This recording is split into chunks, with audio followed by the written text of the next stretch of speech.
पर पूरी दुनिया की निगाहें हैं। भारत का प्राइवेट स्पेस सेक्टर किस तरह से बूम कर रहा है, किस तरह से ब्लूम कर रहा है। ये तस्वीरें श्रीहरिकोटा से जो आप इस वक्त देख पा रहे हैं, वो इस बात का द्योतक है, प्रमाण है। ये वो तस्वीरें हैं जो भारत को एक नए युग में लेकर के जाने वाली हैं। इससे पहले मैं आपको बताऊं कि ये जो प्राइवेट स्पेस सेक्टर का पहला आज लॉन्च होने वाला है, विक्रम 1 की लॉन्चिंग के साथ ये कुछ डिले किया गया। 5 मिनट पहले लॉन्च के इसे डिले किया गया और अब बताया जा रहा है लगभग अभी से 5 से 6 मिनट के बाद इसका लॉन्च हो जाएगा। और ये अंतरिक्ष के क्षेत्र में भारत की एक बहुत बड़ी छलांग होगी। भारत का प्राइवेट सेक्टर जो स्पेस इंडस्ट्री के लिए खोला गया था, उसने अपने कदम बढ़ाने इतनी जल्दी शुरू कर दिए हैं, ये किसी ने सोचा नहीं था।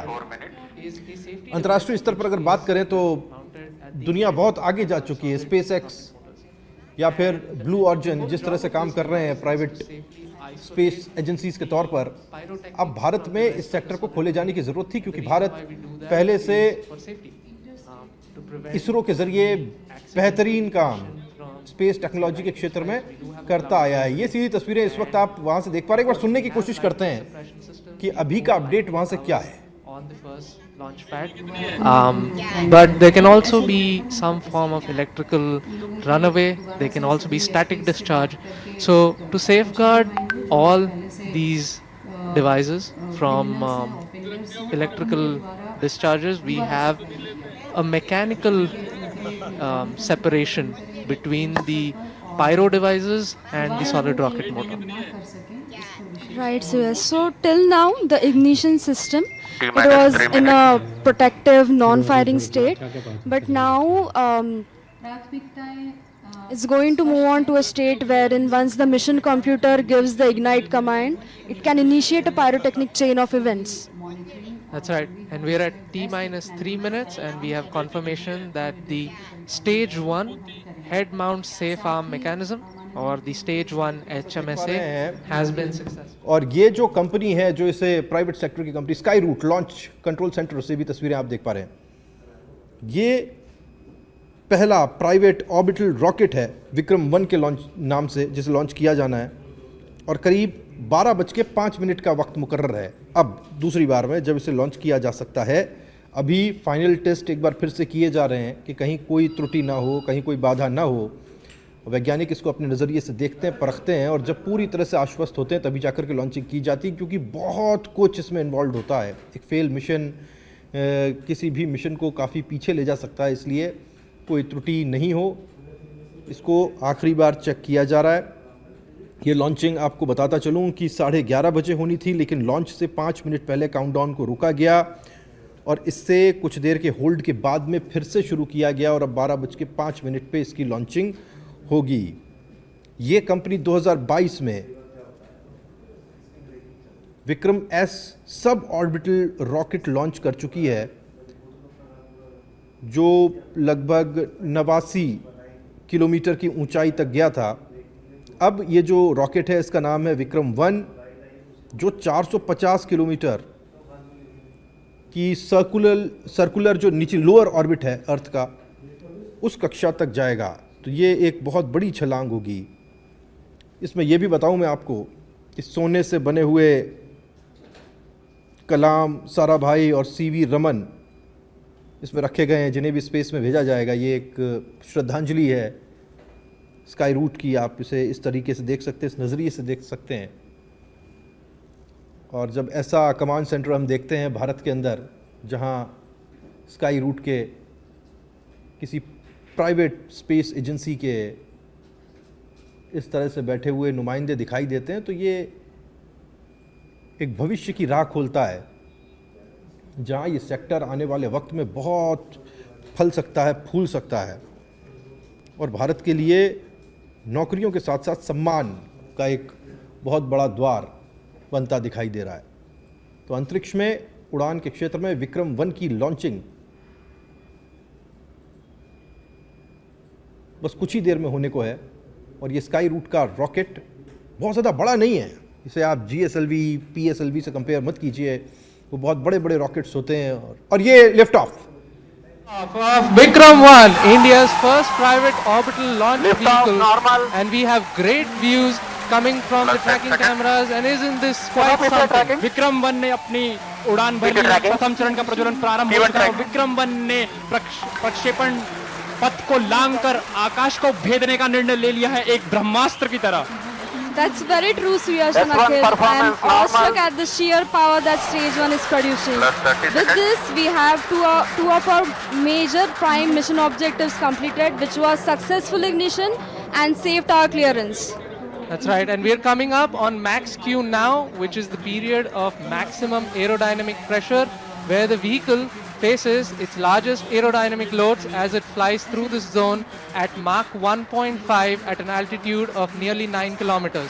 विक्रम 1 ने सफलतापूर्वक मैक्स क्षेत्र पार कर लिया है और दल काफी उत्साहित है इस समय, और विक्रम 1 प्रथम चरण के आगे बढ़ रहा है और हमें श्रीहरिकोटा व पोर्ट ब्लेयर पृथ्वी स्टेशन से मजबूत दूर संकेत मिल रहे हैं, बहुत ही अच्छी खबर है। That's right. We are at a downrange distance of 22 kilometers with an altitude of 34 kilometers.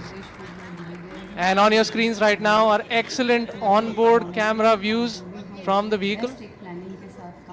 And we can also see quite nominal chamber pressure values on the MCC screen.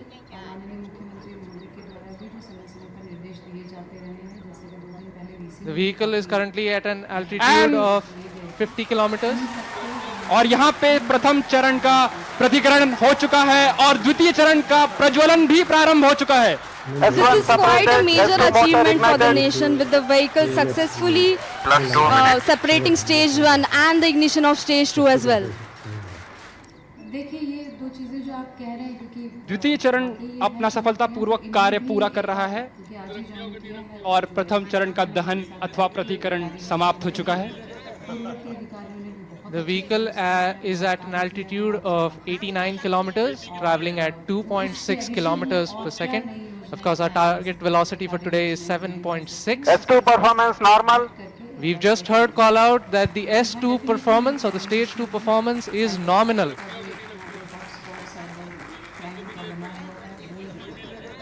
ये एक ऐतिहासिक क्षण है पूरे भारत और निजी अंतरिक्ष यात्रा का। This vehicle has crossed 100 kilometers of altitude, which is the notion of edge of space, and we have reached space, guys. Congratulations, Vikram 1 is in space. हमारा यान अंतरिक्ष तक पहुंच चुका है। And we've had call-outs of separation of the payload fairing. We have successful payload fairing separation. It's nearly at an altitude of 120 kilometers, and the protective fairing is no longer required and has been cleanly separated from the launch vehicle. और यहाँ पे द्वितीय चरण का भी प्रतिकरण संपन्न हो चुका है और तृतीय चरण का प्रज्वलन भी प्रारंभ हो चुका है। That's right, Akhil. We've had successful ignition of stage 3. The vehicle is currently at 157 kilometers above the Earth's surface. It is 355 kilometers downrange, traveling at nearly 4 kilometers per second. Now, the telemetry will switch over from Shar to Port Blair and further to Bogor. अब यान अपनी अंतरिक्ष यात्रा पर निकल चुका है, तृतीय चरण का प्रज्वलन चालू है और उस की प्रतिक्रिया नियमित रूप से चल रही है। And as you can see on your screens, we have near exact following of the intended trajectory. The two lines on your screen essentially indicate the current performance of the vehicle, and it closely matches with prediction. This is on your screen on board from stage 3. What you see is the rocket plume and the nozzle and Earth. तो अब मैं आपको थोड़ी सी जानकारी देता हूँ ये बातचीत चल क्या रही है। अगर आप आंग्ल भाषा समझने में थोड़ा सा अनकम्फर्टेबल है तो मैं आपको थोड़ा समझाता हूँ। 3 स्टेजेस के अंदर किसी भी इस रॉकेट का जो प्रक्षेपण है वो हुआ है। पहला स्टेज जैसे ही पूर्ण हुआ था उसकी जानकारी हमारे पास आई, द्वितीय पूरा हुआ और अब तीसरे स्टेज में ये रॉकेट है और ये अभी तय ट्रेजेक्ट्री यानी कि जो इसका पथ है उसके ऊपर बिल्कुल सटीक तरीके से चलता हुआ जा रहा है। अब 3 स्टेजेस होने के बाद में इस वक्त ये स्पेस में है, ये ऑफिशियली इस वक्त अंतरिक्ष में है, और वहाँ अब जो सैटेलाइट्स जो पेलोड ये लेकर के गया है उसका सेपरेशन होना है, यानी उनको छोड़ा जाएगा तय उनके ऑर्बिट्स में। ये सबसे कॉम्प्लिकेटेड चरण होता है, हालांकि जो अब तक अचीव किया गया है उसे किसी भी तरीके से कम नहीं आंका जा सकता। वो एक भूतो न भविष्यति ऐसी घटना है जो अपना इम्पैक्ट, अपना निशान भारत की स्पेस इंडस्ट्री पर छोड़ चुका है। और जिस तरह से यंगस्टर्स को आप उस जगह पर बैठे हुए देख रहे थे, वो हमारी आंखों के लिए ये सुहाता और ये बताता है कि आने वाला भविष्य स्पेस टेक्नोलॉजी के लिहाज से और स्पेस इंडस्ट्री के लिहाज से भारत का कैसा रहने वाला है। अब सेपरेशंस होंगे उन सैटेलाइट्स के जो पेलोड ये कैरी करके लेकर के गया है, वो हम अब देखने की कोशिश करेंगे। ये ऐसी तस्वीर देखिएगा, शायद सेपरेशंस हो चुके हैं। And jubilant views from the launch control center where the teams are extremely elated and excited. और मिशन नियंत्रण केंद्र और लॉन्च नियंत्रण केंद्र से आपको दृश्य दिखाई दे रहे हैं। सभी यान परीक्षण दल अत्यंत ही प्रसन्न है, और यहाँ पर जो प्रसंग है वो एक उत्सव का प्रसंग बन चुका है। एक ऐतिहासिक क्षण भारत के निजी अंतरिक्ष उड़ान का विक्रम-1 यान अब अंतरिक्ष में स्थापित हो चुका है। तृतीय चरण अब अपने कोस्ट फेज पे है, और ये कोस्ट फेज अभी आप कैमरा व्यूज देख सकते हैं अपने प्रक्षेपण पर्दों या मोबाइल स्क्रीन्स पर, जहाँ पे आपको धरती का एक सुंदर दृश्य दिखाई दे रहा है। As we can see on our screens right now, it's really amazing to see that Vikram-1 as of now is going along its intended trajectory exactly as expected. Our plots are really overlapping. The predicted velocities and the current flight velocities are exactly matching. And aren't you guys speechless right now? I mean, मेरे पास शब्द ही नहीं है, मतलब ये मैं निशब्द हो चुका हूँ। That's right. We are approaching another point wherein S3 will separate. S3 is separated. और तृतीय चरण का प्रतिकरण भी हो चुका है। And you see wonderful views of S3 separating, and now we have combined coasting has ended, and stage 4 will now coast on its own for the next 130 seconds. So stage 4 will now fly on its own, essentially, and The control thrusters on the OM will be continuously turning on and off to maintain the attitude of the stage, making sure that it is pointing the right way. This also ensures that the antennas can maintain connection with the ground station and the satellite can be pointing in the right direction. that's right. So one unique thing that has been done during separation is we've essentially fired all 4 of our Raman Mini thrusters to sort of push stage 4 away from stage 3, and that just sort of guarantees that there is some minimum separation between the two.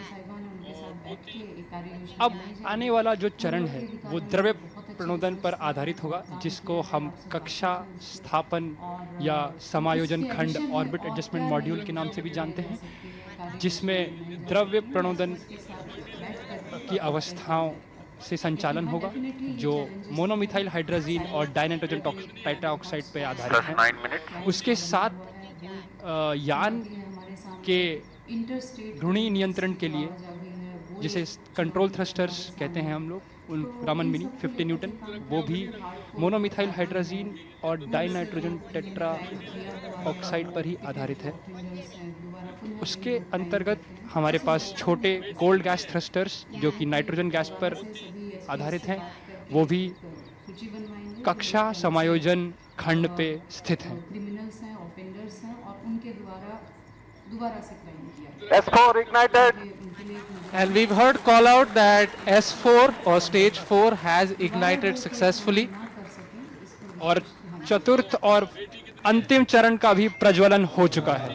The liquid engine has come alive over 400 kilometers above the earth, beginning a burn that will last for more than 6 minutes.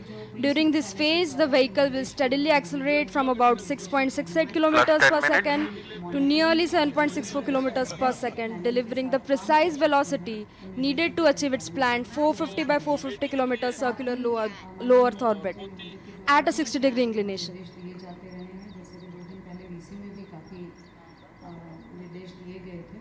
उन्हीं सब पे हम एक team के रूप में सभी SPS के साथ मिलकर के और यहाँ पे आप देख सकते हैं कि प्रक्षेपण नियंत्रण केंद्र में उत्साह का एक प्रसंग आ चुका है और आपके ऑन बोर्ड प्रक्षेपक पर्दों पर हम देख सकते हैं कि पेलोड्स या जो उपग्रह हैं उनका एक चित्र, यहाँ पे सारे उपग्रह अपने स्थान पर स्थित हैं। That's right, Akhil. We've also had seamless transition from the S4 Port Blair performance to normal. the Bogor station, and now we are receiving strong telemetry from the Bogor as well as the Yatharga stations in Indonesia and Australia, respectively. The current altitude of the vehicle is 426 kilometers. Our target is near 450. We're traveling at 6.5 kilometers per second, and like we said earlier, OAM is essentially going to fire its Raman 2 engine for a cumulative burn time of nearly 6+ minutes. So this is the longest burning. It's the smallest in thrust, but it burns for the longest period of time. And it's all given to us by Raman 2, our main engine for this mission. So Yash, it must be a really amazing feeling, right? I mean, you and your team worked on this engine to get it going, and it is finally taking us to space. Yeah, it's a feeling that's really hard to describe. Me and my team, we worked on this engine to get it going, and it's finally taking us to space. This engine wasn't an easy design. Raman 2 generates 1500 newtons of thrust, and it employs 3 different types of cooling. As if one wasn't enough, we had to put in 3. So we have regenerative cooling, then we have radiative cooling, and we have film cooling. And all 3 of these need to work seamlessly in sync to deliver this phenomenal outcome. So I'm kind of glued to the screens right now. You might just see me peeking over to try to see what the chamber pressure, what the thrust, and what the temperatures are like. But I think I might have to hold for a bit and look at that data in a little while. देखिए ये 2 चीज़ें जो आप कह रहे हैं कि